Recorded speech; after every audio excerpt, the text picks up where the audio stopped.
can actually transfer credit.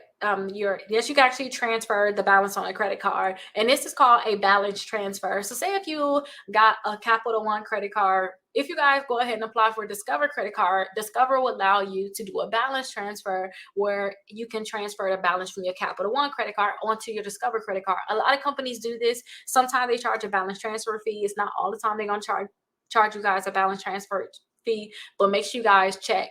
Now, I actually have the Discover here, so I want to show you guys this one so that you guys can see about that balance transfer. So you can see right here where it says the 0% intro APR for 15 months on purchases and balance transfers. Oh my gosh, why am I talking like that? Transfers.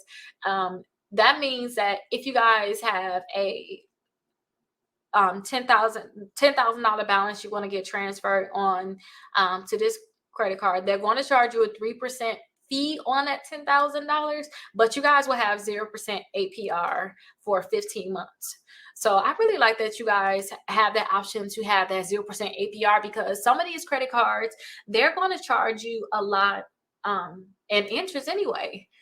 So if you guys were to like see the interest rate on these credit cards, you guys are going to see that they're charging you a lot anyway. So the APR on these credit cards is going to be 14.99% to 25.99%. That's how much they're charging you on interest. So say if you're getting that, if you get charged that on a credit card, if you can move that balance over to like a 0% APR credit card like this one, 0% intro APR for 15 months, that can help you out a lot in terms of not paying interest. And you can save so much money by doing that. Now, this is my warning to you guys. Yes, you can transfer the balance, but if you transfer the balance on a credit card that have a 0% APR, and let me make sure I repeat that. Let me come and look at you guys.